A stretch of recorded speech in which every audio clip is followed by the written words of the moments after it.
Saudações! Agora vamos falar do Reino Unido. Porque falamos do Irã, o país que é existencialmente o maior inimigo da nação e do povo iraniano, é sem dúvida nenhuma o Reino Unido. Essas aqui são as Ilhas Britânicas, muita gente confunde. As Ilhas Britânicas correspondem às Ilhas do Canal, que ficam mais ou menos aqui, a Ilha de Man, as Ilhas Hébridas, as Ilhas Shetland, a Ilha da Grã-Bretanha e a Ilha da Irlanda. O conjunto disso tudo é as Ilhas Britânicas, certo? Aqui fica o único vizinho terrestre do Reino Unido, a República da Irlanda, que não faz parte do Reino Unido, inclusive porque é uma república, né? Muito bem, então, o Reino Unido. O Reino Unido é formado por 4 países. 3 países na ilha da Grã-Bretanha, Gales, Inglaterra e Escócia. E um país que ocupa o norte da ilha da Irlanda, a Irlanda do Norte. Bom, por falar em Irlanda do Norte. A Irlanda do Norte é um país de 1.900.000 habitantes, cuja capital e maior cidade é Belfast. Foi onde foi filmado O Senhor dos Anéis.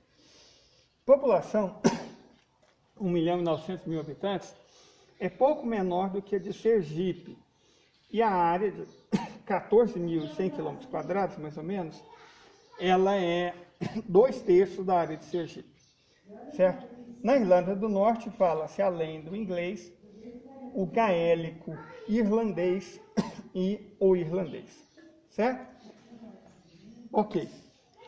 A Escócia. A Escócia é um país de 78.000 km², né?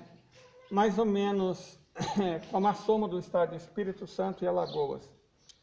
5.500.000 habitantes, certo? A Escócia tem 5,5 milhões de habitantes. Fala-se, além do inglês, o Scott e o gaélico, certo? São 3 idiomas. As maiores cidades são Edimburgo e Glasgow, certo? Gales tem 3.300.000 habitantes e cerca de 20.800 km², pouco menor do que o estado de Sergipe. A capital é Cardiff, uma cidade de cerca de 1 milhão de habitantes em sua região metropolitana. E finalmente aqui nós temos a Inglaterra, com 56.400.000 habitantes e 130.000 km² de área, mais ou menos do tamanho do Acre. O Reino Unido inteiro, ele tem uma área pouco menor do que a do estado de São Paulo, e uma população que equivale à soma dos estados de São Paulo mais Rio de Janeiro. Então vamos aqui. A área é pouca coisa, na verdade menor, né? Perdão. Pouca coisa menor do que o estado de São Paulo. População é mais ou menos São Paulo e Minas Gerais. Então, é um país bastante populoso e bastante povoado. Mas a grande questão que nós temos que falar aqui é que, diferente do Irã, país enorme, dono de vastos recursos energéticos e naturais, o Reino Unido é muito pobre, tanto em recursos naturais quanto em recursos energéticos. No passado eles fizeram a Revolução Industrial porque tinham carvão mineral. Isso, tinham. O verbo foi bem colocado. Tinham. No passado eles tinham grandes reservas de carvão mineral. Já consumiram quase todo esse carvão mineral. Consumiram minério de ferro. E hoje recursos minerais significativos só são encontrados em Gales. O país não tem recursos minerais. Recursos energéticos significativos, tipo gás natural e um pouco de petróleo, só na Escócia. Então a Escócia até que tem um pouco de energia na forma de gás e petróleo. Os hidrocarbonetos. E Gales tem alguns recursos naturais. Certo? Gales tem recursos naturais na forma de alguns minérios.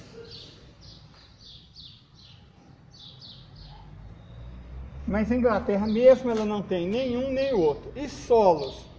Os solos do Reino Unido são muito ruins. Inglaterra, Gales, Irlanda, até péssimos. Escócia. O clima temperado, oceânico, chuvoso, principalmente em Irlanda, Gales na Inglaterra e quase frio na Escócia. A Escócia tem um clima bem forte, bem desagradável mesmo. Um clima com invernos rigorosos, parecido com a região próxima, que no caso é a Península Escandinava. A Noruega está mais ou menos por aqui, gente. Se fosse localizado aqui, estava a França. Você pensa, mas a Inglaterra é tão perto da França, e a França tem solos tão férteis, para você ver o que é o azar, né? A França tem solos férteis, não o Reino Unido. A Escócia está tão perto da Noruega, que tem um clima agradável, principalmente no sul, sim. A Noruega tem um clima agradável, principalmente no sul, não a Escócia. Então, o Reino Unido é isso. Um país muito pobre em recursos, muito pobre mesmo em recursos energéticos, mais pobre ainda em recursos naturais, com solos ruins e um clima horroroso para a agricultura. Mas então, como sustenta uma população de quase 68 milhões de habitantes? Gente, não deveria sustentar. Não é sustentável. A Inglaterra depende maciçamente da importação de alimentos, que vem principalmente da França, né? Aqui tem o túnel da Mancha, que liga a cidade inglesa de Dover até a cidade francesa de Calais. Então, a Inglaterra depende da importação massiva de alimentos. Ela não produz alimentos em quantidade suficiente, mas não produz mesmo, está muito aquém da necessidade de alimentos. Ela, de fato, depende enormemente da importação. Ela importa basicamente quase tudo que uma economia necessita para sobreviver.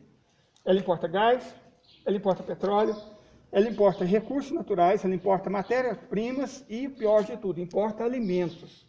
Então, é um país que depende da sua moeda. E aí a gente vai entender, ou ajudar vocês a compreender, a tragédia inglesa. Por que eu digo tragédia? Porque, vamos fazer umas contas simples aqui com o mestre Leider. Em 2008, 2009, eram necessários quase $2, certo?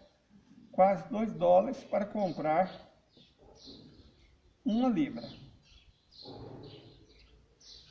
Agora,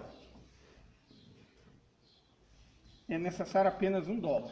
Isso quer dizer que a libra caiu 50%. O que significa que tudo que os trabalhadores e os habitantes da Grã-Bretanha, da Irlanda do Norte, do Reino Unido, tinham, hoje vale só metade do que valia há 15 anos atrás. Certo? Perderam metade do que tinham. Não bastasse isso, a inflação no Reino Unido, esse ano está estimada em 12%. Pode crescer para 20% o ano que vem. Quer dizer, se já não bastasse hoje os ingleses terem só metade do que tinham 15 anos atrás, a inflação vai terminar corroendo 1/3 da riqueza resultante dos britânicos. Quer dizer, nenhum país passa por um processo de empobrecimento tão forte na Europa do que o Reino Unido. Sabe? O processo de empobrecimento britânico é sem paralelo na Europa desde o fim da União Soviética. E o interessante é que o fim da União Soviética foi, de certa forma, culpa deles mesmos, né? A adoção de políticas liberalizantes, deram com os burros na água, e o mesmo fator, políticas liberalizantes, é o que está destruindo a Inglaterra. A cidade de Londres, a cidade, não a região metropolitana, a cidade de Londres tem a City, que é uma área pequena, onde fica a cidade de Londres legal. Ela tem o direito de ter algumas leis exclusivas, e é, na prática, um paraíso fiscal. A cidade de Londres é um paraíso fiscal. Então, a grande banca, a grande finança internacional, tem na City londrina um foco de atuação. E a City londrina governa todo o Reino Unido. nós já explicamos como o capitalismo funciona. É um sistema de roubo, de pilhagem, de usurpação. Então, a riqueza inglesa foi feita a partir de quê? Como ela não tem recursos naturais, foi feita pilhando, foi feita colonizando, foi feita através de genocídios, de massacres enormes. A Inglaterra é responsável por 6 sequências de grandes fomes na Índia, que custaram a vida de 60 milhões de pessoas. Mas as encrencas produzidas na República Popular da China, antes de ser a República Popular da China, custaram a vida de dezenas de milhões de pessoas. Então, só o capitalismo britânico matou apenas na China e na Índia mais de 100 milhões de pessoas, entre fome e conflitos causados pelo colonialismo e o imperialismo.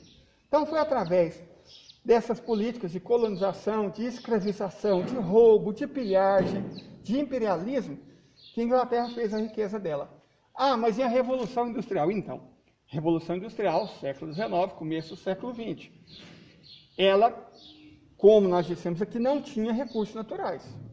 Até tinha recurso energético, onde esse recurso era o carvão mineral. Mas não tinha recursos naturais. O que ela fez? Pilhou, roubou esses recursos de países africanos, asiáticos e até de nações que não eram colônias, né? A Austrália era colônia, a Nova Zelândia era colônia, mas ela sempre explorou a América Latina. Certo? Quando os Estados Unidos assumem como potência e resolvem eles mesmos dominar a América Latina e depois acabar com o colonialismo, o Reino Unido ele ficou numa situação muito delicada, porque não tinha mais como simplesmente roubar recursos naturais de suas colônias.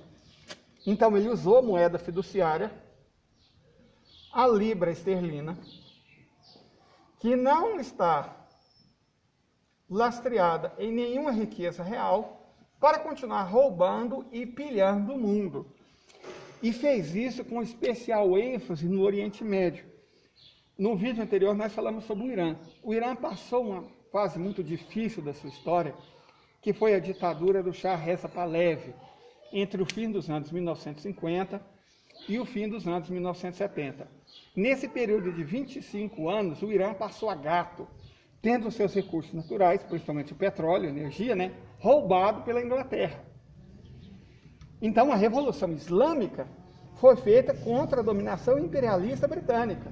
Foi feita contra o representante dessa dominação no Irã, que era uma espécie de Michel Temer, né, um traidor, entreguista, mistura de Michel Temer com o Bolsonaro, só que muito mais cruel, muito mais perverso em termos de violência, que era o Shah Reza Pahlavi. Certo? Então, à medida que o poder britânico foi enfraquecendo, a capacidade britânica de roubar, de pilhar, de se assenhorar de recursos de outros países foi diminuindo. E aí a Inglaterra se tornou cada vez mais dependente de uma economia financeira naquele setor que a gente pode achar na internet que é escrito como FIRE, que é finanças, né? Seguros, insurance e setor imobiliário, real estate. Então, a Inglaterra foi um dos países fundadores do Consenso de Washington, na época governada pela bruxa velha, a Margaret Thatcher, junto com o primeiro-ministro do Canadá, Brian Mulroney, e o presidente, então presidente dos Estados Unidos, Ronald Reagan. Esses três formaram a tríade neoliberal do Consenso de Washington. Perfeito? Governos neoliberais, que foram ainda mais favorecidos no governo de um trabalhista, veja só, que fundou a ideia da terceira via, Tony Blair. Tony Blair amplifica a desindustrialização promovida por Margaret Thatcher e amplifica a financeirização da economia produzida por Margaret Thatcher. Então hoje, gente, a diferença entre o Partido Trabalhista e o Partido Conservador na Inglaterra, principalmente depois que o Partido Trabalhista renegou o socialista e defenestrou Jeremy Corbyn, hoje essa diferença é menor que existe entre democrata e republicano. Os trabalhistas são só um nome de um partido que, em essência, quer fazer o mesmo, pilhar a população para favorecer o setor FIRE, certo? Que é sediado em Londres. A Inglaterra não tem recursos naturais, a Inglaterra não tem recursos energéticos, A Inglaterra não tem mais indústrias e por isso ela está passando pelo que está passando. Ela não consegue produzir mais riqueza que não seja a riqueza financeira, que é uma riqueza baseada em moeda sem lastro, moeda fiduciária, que só significa o acúmulo de cada vez mais recursos na mão de cada vez menos britânicos, cada vez menos banqueiros, e um empobrecimento geral da população. Uma matéria do Spam TV mostrou que muitos britânicos estão comendo comida de cachorro, porque não tem mais dinheiro para comprar alimento. Certo? A situação do trabalhador e da trabalhadora inglesa é dramática. As mulheres estão tendo que recorrer à prostituição, serviços sexuais, os homens tendo que recorrer à criminalidade e o povo, de um modo geral, está passando por um empobrecimento que eles acreditam, provavelmente, que seja provisório. 67%, 2/3 dos britânicos não têm, segundo a BBC, perspectiva de ter dinheiro para fazer uma ceia de Natal.